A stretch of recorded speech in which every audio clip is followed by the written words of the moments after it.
Coming up on 2020 on ID. We wish you the best. A picture-perfect couple. It was awesome to marry her for time and eternity. But their time together cut short. 911.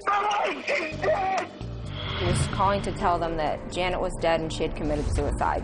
We automatically knew that was not right. What would a second wife learn about the death of the first? That night I stayed up until about 4 o'clock in the morning. The mysterious death of Janet Abaroa. And a big, joyful family. It was a house of love and peace and fun. Until Dad snapped. He picked out the 2 sharpest kitchen knives he could find. Police department. I just killed my 2 daughters. What could have driven him to murder? I think he's the biggest victim here. And how can his wife forgive him? Welcome to 2020 on ID. I'm John Quinones. Couples often think they know nearly everything about their spouses. But in the stories ahead, 2 different wives would find themselves caught off guard by the men they loved. First, college sweethearts starting their lives together, full of hope. But as I first reported in 2009, after Janet Abaroa was murdered, her family wondered if she had ever really known her husband at all. Sometimes when you meet someone, you just know it's love. Janet Christensen knew that the day she met Raven Abaroa at college in Virginia. She thought he was attractive? Yeah. Cute? Absolutely. Oh, yes. Definitely her type. She always talked about if they had any kids, they were going to be fantastic soccer players because both of them were. Janet grew up in a solid Mormon family, the 7th of 10 siblings. Her sisters say she was so easy to get along with. A very sweet spirit. Say hi. Loving, kind. She loved children. She had an opportunity to watch all of mine as they grew up. It's not just that she loved them, I mean, they all gravitate towards her. They loved her. Janet was also a natural athlete and went on to play soccer at Southern Virginia University. She already had a boyfriend, but Raven Abaroa swept her off her feet. And it seems Raven was smitten too. She was beautiful, attractive. I just felt so much comfort when I was with her, and we just started this journey of getting to know each other that was just, it was amazing. What would she say about him? She was just infatuated. I mean, he has this going for him. He's going to be successful. He tried very hard to make everybody believe he had the perfect life. Janet was convinced that Raven had that perfect life. And 2 years later, they married at the Mormon Temple in Washington, D.C. It was awesome to be able to kneel across from her and marry her for time and eternity. The Abaroas settled in southeastern Virginia, where Tim Dowd and his family were their neighbors. We were just part of a big family. They both came from big families, and they didn't have any family in the immediate area, so they kind of adopted us and hung out at our house a lot. Hey, everybody. Merry Christmas. On their Christmas video card to their families, the Abaroas seem like the perfect, happy couple. We wish you the best and the warmest feelings this holiday season. Janet, what would you like to say? I would like to say Merry Christmas and a Happy New Year. Life was looking good for Janet and Raven. Yeah, he appeared to have his act together. I mean, he was young, newly married, had bought their first home, you know, had a couple nice cars, you know, and a motorcycle, and like, wow, this guy's kind of off to a pretty fast start. They both get jobs with a big sporting goods company, and the couple moves to Durham, North Carolina. It should have been the happiest time of their lives. But then her sisters say Raven confesses to Janet that he's been sleeping with other women. He came to her one day because he wanted to be out of the marriage and explained to her that he had been cheating on her with several different people. And very soon after that, she found out she was pregnant. She didn't know what to do. She didn't want to raise the baby as a single mother. She thought who she was married to was someone completely different. And despite finding out that he was somebody completely different, still being torn whether to stay with him and be with him because she had made that commitment to him and to God. In the spring of 2004, 2.5 years into the marriage, Janet asks the Dowds if she can visit them for a few days. We said, sure, come on up. You could tell she needed somewhere to go. She was crying, very distraught, and she told me she loved Raven and that she didn't want to have this child by herself. She loved him, she wanted him back, but not under the conditions when he left. Tim agrees to talk to Raven. After all, he sees him almost like a son. And I kind of read him the riot act in a major way. You know, what the hell do you think you're doing? You're married, your wife is pregnant, you need to grow up real quick. Oh, he promised, swore up and down that he would no longer cheat on her, that she was the only one for him, he would make it work. On October 17, 2004, Janet gives birth to a son, Caden. Raven appears to be a great dad and is in awe of his son. But then another blow. Raven is caught stealing from his job and is fired. Co-workers say Janet is so embarrassed that she resigns, but she doesn't give up on Raven. He would eventually plead guilty to 5 charges of embezzlement, but he's able to avoid serving time in jail. Raven finds a new job with a computer company, and the marriage seems to be on the mend. It's the evening of April 26, 2005. Janet is doing the laundry, and Raven is working in the house. We looked at Caden sleeping, made sure everything was good with him, and put our arms around each other and you know, said, "I really love you." Then Raven says he goes off to play soccer. He returns home that night at about 10:45, and that's when he says he makes a horrifying discovery. I'd always go in and give Caden a kiss and just feel his warm little body, and that's you know, that's when I found out that something wasn't wrong. From 911, where is your emergency? Ma'am, I can't understand you. My wife is dead! She's been shot or something is blood. She's been shot? Yes. Do you see any bullet holes? Like right in the chest. Stay with us.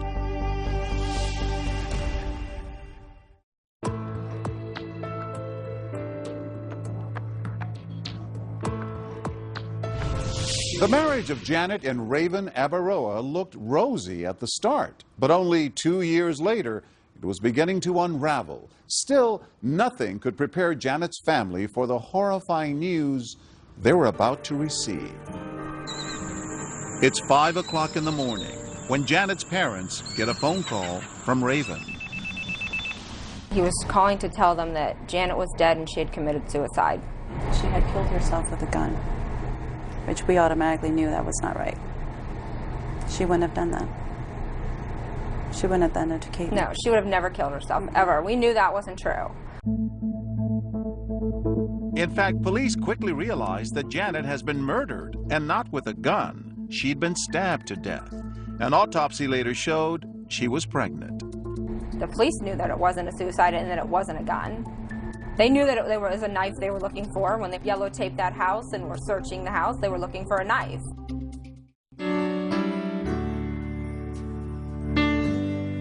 But at Janet's funeral, everyone puts their questions aside to watch this loving tribute played for her family and close friends. Home movies of this young mother cuddling her baby boy. Raven was inconsolable. Crying all the time, falling apart. I was mourning the loss of my best friend and of my wife and of Caden's mom. And it was, that in and of itself was so much pain that it was hard to deal with every day. Janet Abaroa was found inside her Farron Drive home last with what appeared to be a stab wound in her chest. Durham police have not named any suspects, but will only say her murder was not random. We're looking for anybody with any information on this case to call us. Raven knew that he didn't want to raise his young son on his own. In an interview with the TV show North Carolina Wanted, he talked about what it's like for Caden to be without his mother. And I think it's wonderful that he knows his mom. He knows her name. I try to share the things that his mom does so that he appreciates those too. Pictures of her graduating from college. When, you know, the question comes, well, where is mommy? You know, she's in heaven looking down at you. She's playing soccer in heaven. She's watching you. Just a few weeks after his wife's murder, Raven decides to take his son and move west to Salt Lake City, where he grew up, to live close to his Mormon family. But North Carolina is not the kind of place where unsolved murders sit quietly. Raven provided cooperation at the beginning of the investigation, but there have been subsequent requests for interviews that have gone unanswered. I kept talking to Raven about, you've got to help solve this case. I mean, personally, my thought is if somebody murders my wife or a child or any close family member of mine, I'm banging on the police door saying, what have you done lately? Raven did nothing. Within a week, he left and never came back, with the exception of sneaking into town once to pick up his furniture, and he left. Raven, meanwhile, has turned to a new chapter in his life in the Salt Lake City suburb of Jordan. He starts working at this bicycle shop, but his employer says he again is fired for stealing.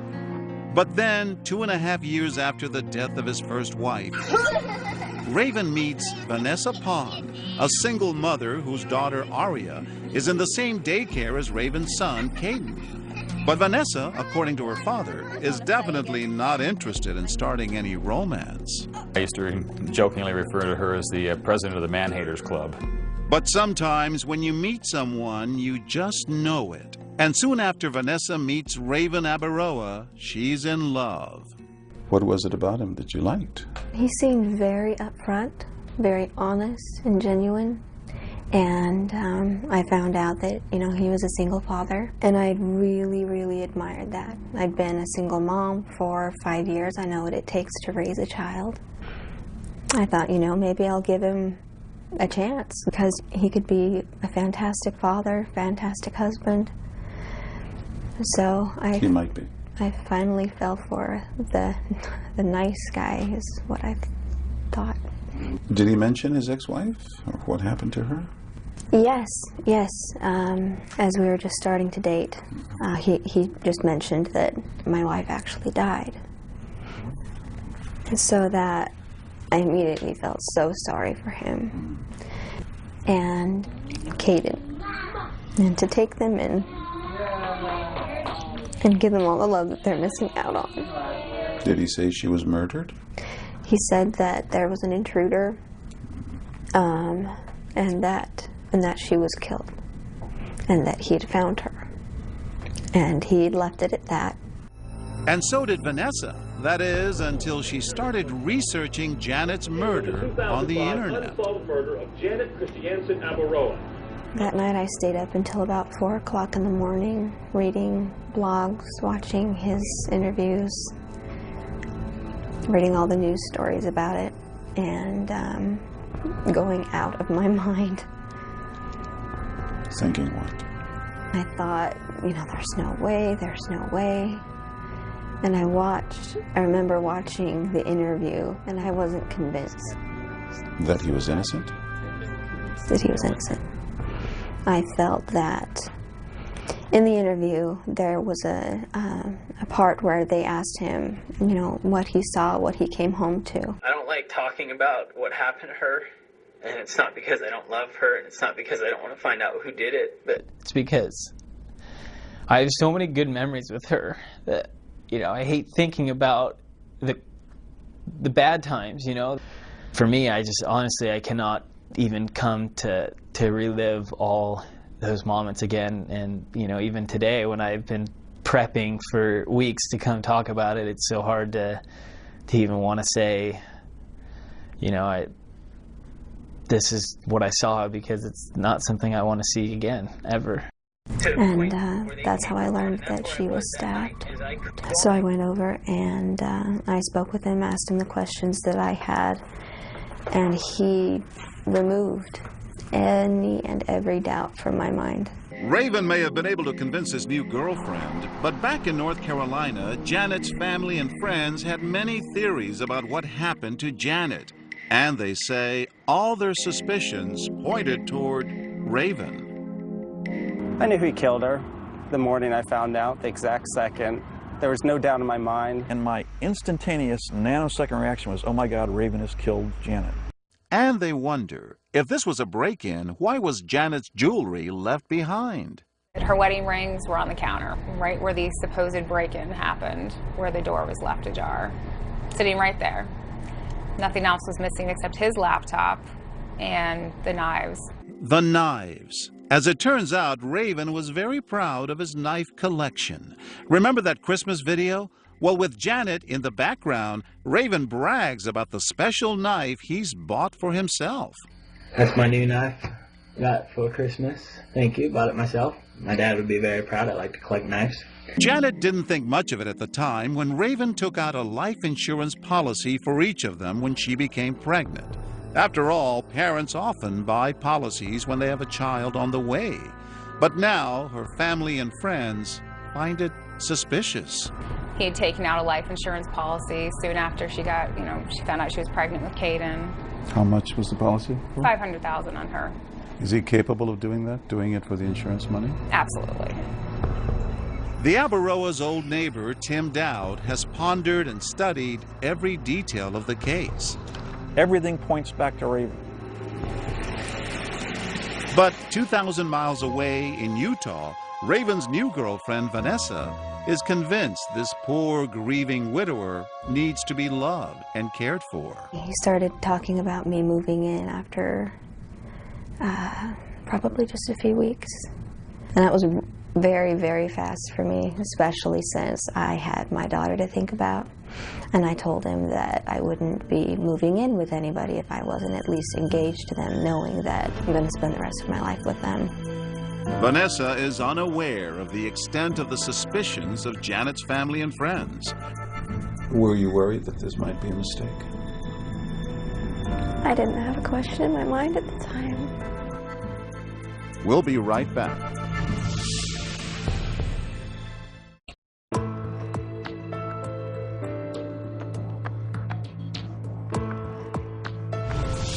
Young mother Janet Abaroa has been stabbed to death, and her siblings suspect Janet's husband, Raven, had something to do with the murder. Meanwhile, Raven has started a new life out west and fallen in love again. Can he bury the past, or will it follow him? Nearly 3 years after the murder of his first wife, Raven Abaroa asks Vanessa Pond to marry him. But Vanessa's father, a former police officer, has a cop's hunch and a father's instinct. The Christian side of me wants to believe that he's innocent until proven guilty. The police officer side of me says there's something wrong with this picture somewhere. So, as concerned parents, they have a candid discussion with the man their daughter has fallen in love with. They asked him if he had had anything to do with his wife's death. His response was, he kind of sidestepped the question, and he didn't say, yes, I did it, or no, I didn't do it. He said, I loved my wife. I loved her so much. Which insinuates that he didn't do it, but he didn't come right out and say that he didn't. And he was in tears, and she went over and put her arm around him to console him and comfort him. She says, no, I know the guy by now, and I'm really convinced that he's not guilty of this. At the end of it, they still had their reservations, but soon after that, Raven asked my dad for my hand in marriage. Vanessa and Raven have a beautiful wedding in her parents' backyard. As they leave for their honeymoon, Vanessa's mom gives her a kiss and Raven a message. Just take good care of my little girl.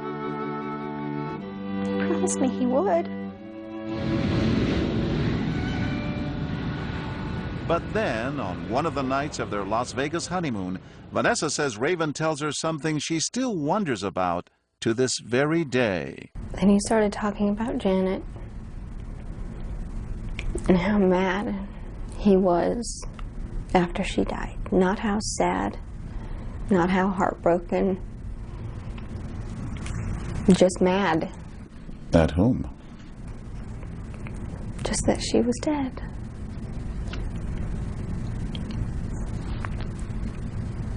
And then he cuddled up closer to me.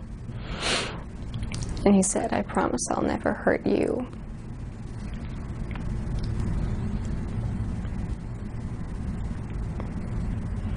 I didn't know what to think about that or how to feel about that.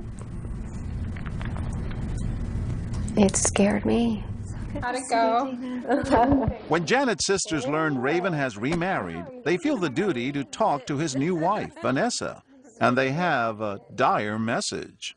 We just wanted her to make sure she was aware of things that had been in the news about him, that she would know what she was getting into, and that we were fearful for her. I was heartbroken. I did not want to believe at all that he had done this. And she says Raven was beginning to act in ways she just couldn't understand. Within moments, he could switch. He could say the most horrible things. I was an effing whore, a lot. An effing B word.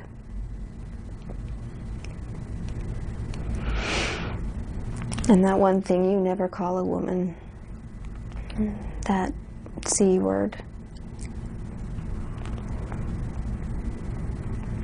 And then moments later,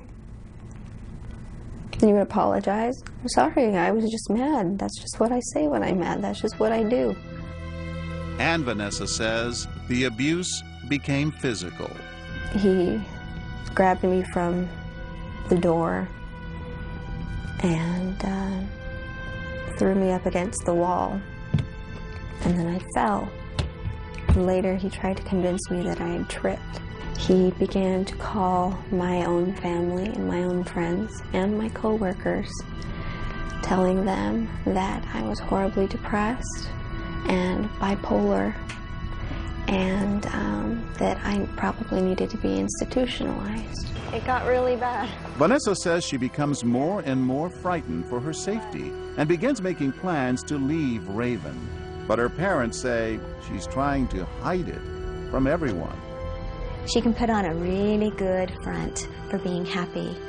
And I think that she was pulling every resource she had within herself to give that illusion of happiness in her marriage.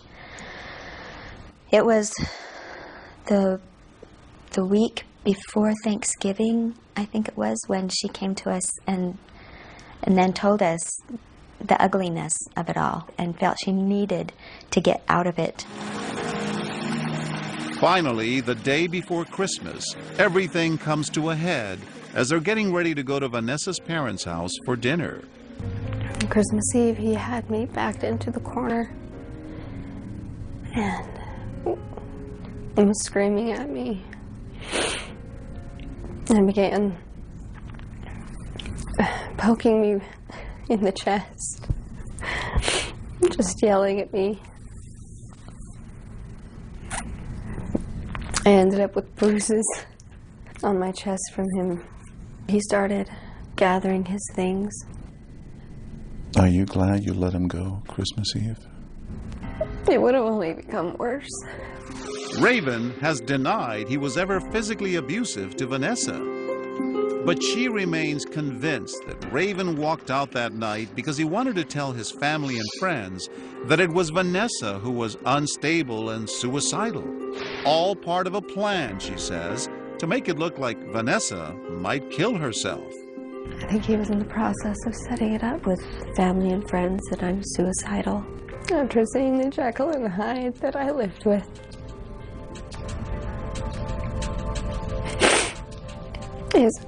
His eyes would just change. It was very scary because you didn't know what to expect. It's one thing to be abusive verbally and physically, but you think he's a murderer? Yeah. Yes, I do. We have a substantial amount of circumstantial evidence. But we're looking for something that we believe will provide us with enough information to go to a jury and prove this case beyond a reasonable doubt. We would obviously like to talk to Raven. we have some questions we'd like to ask. The only public comment Raven has made regarding his wife's murder was in that North Carolina Wanted TV interview.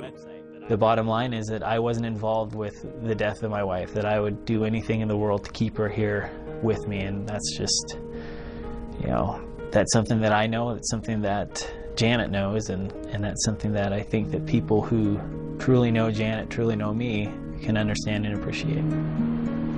But the women who say they knew Janet better than anyone, her sisters, remain convinced that Raven was somehow involved in Janet's murder.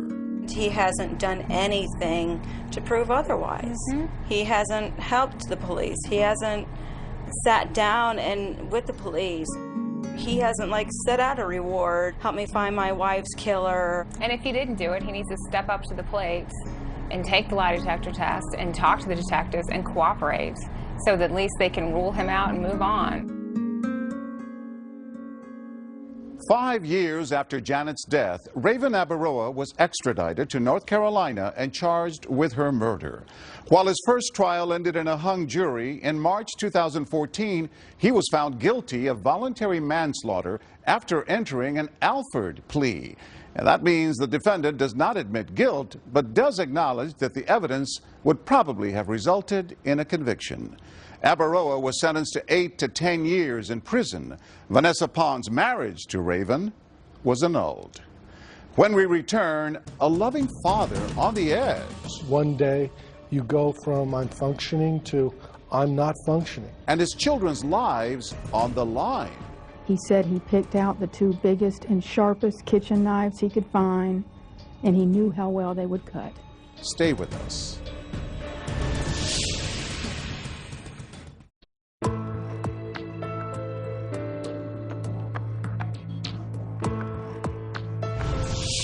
David Crespi loved his children, but even so, a shocking act of violence would change his family forever.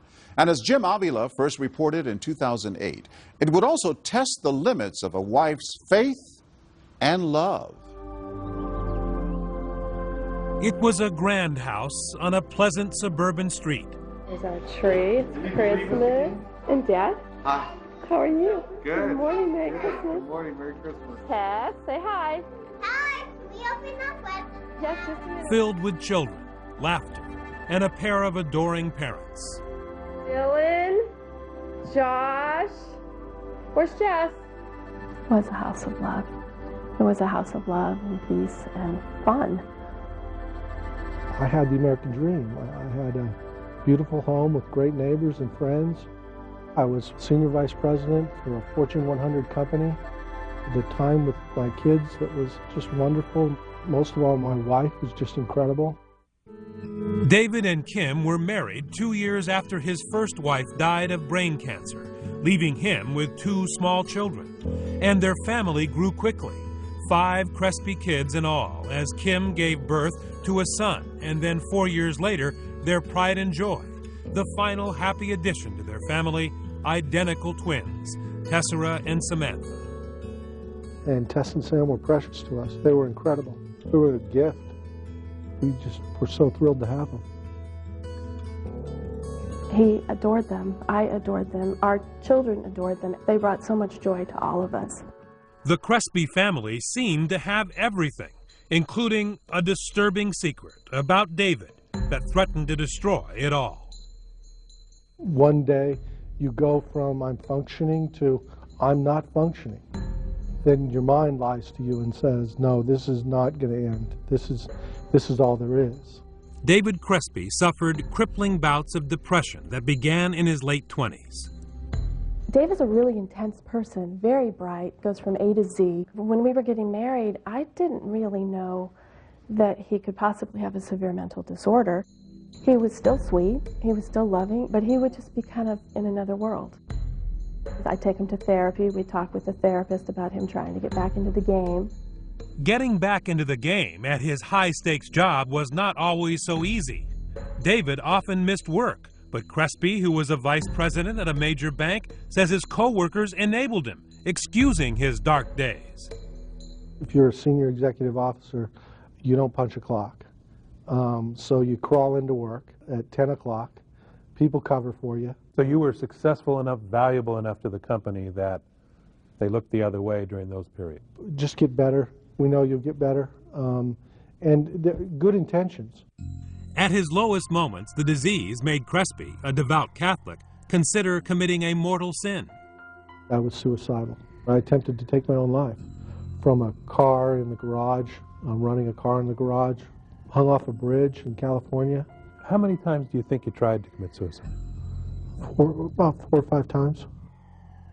He promised he wouldn't commit suicide. He wouldn't kill himself. And he goes, I won't do that. It's not my faith. It's not what I believe. It's not who I am. I did promise her that I wouldn't do it.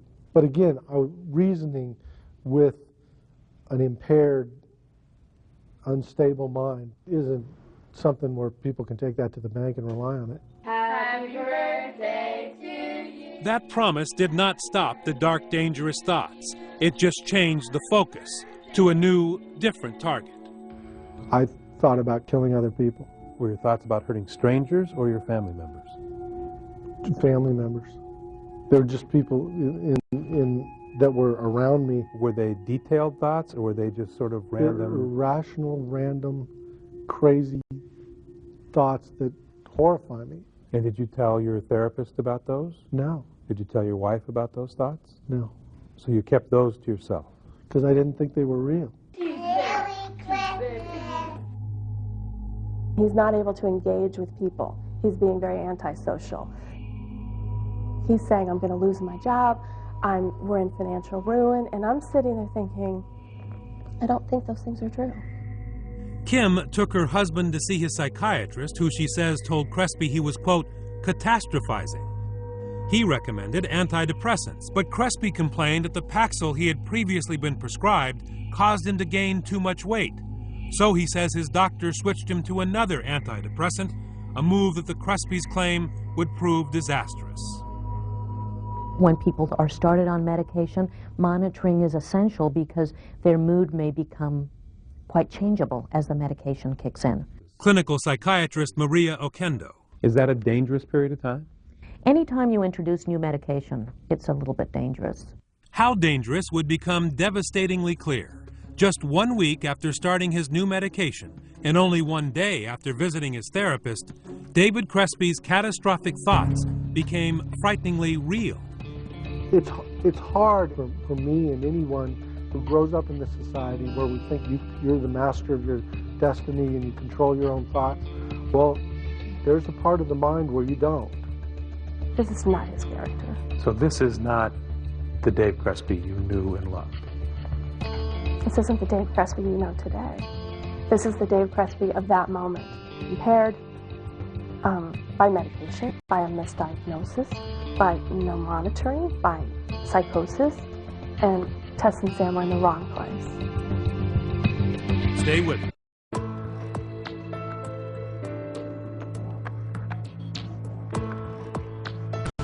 Bank executive David Crespi was on the edge. He was having dark thoughts and had attempted suicide.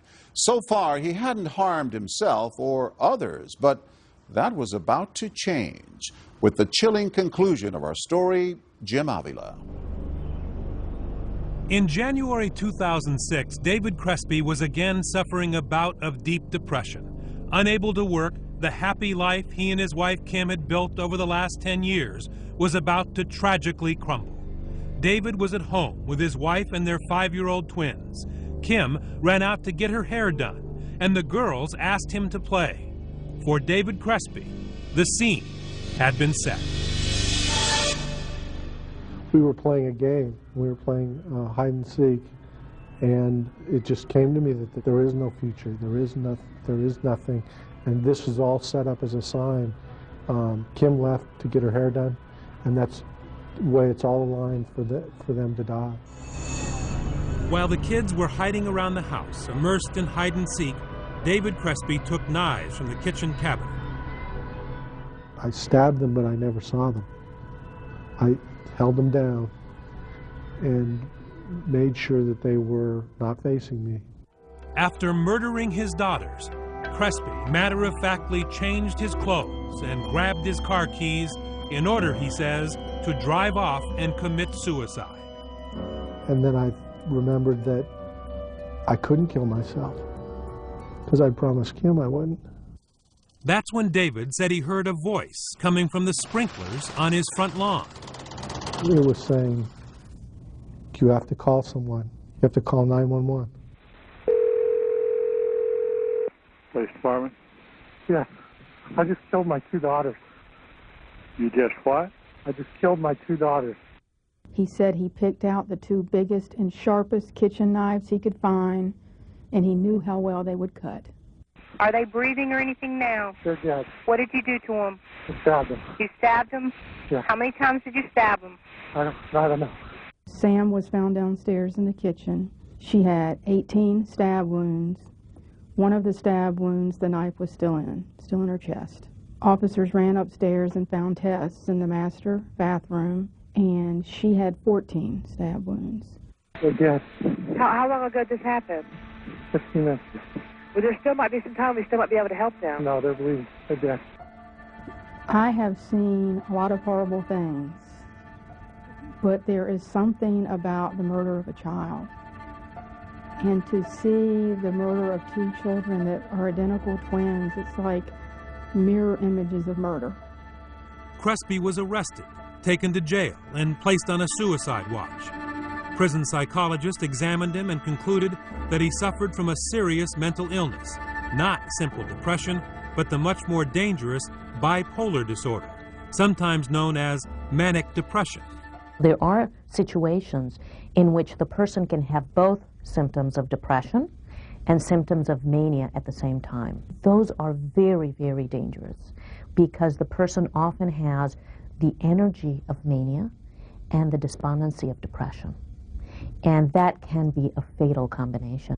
David Crespi, who was charged with stabbing the girls to death. And at first, it was just local news, a tragic story of a father taking the life of his children. It became a national whisper campaign when Kim Crespi did what you could never imagine a mother doing. The battle of mental illness raged, and the most innocent members of our family are lost to this life.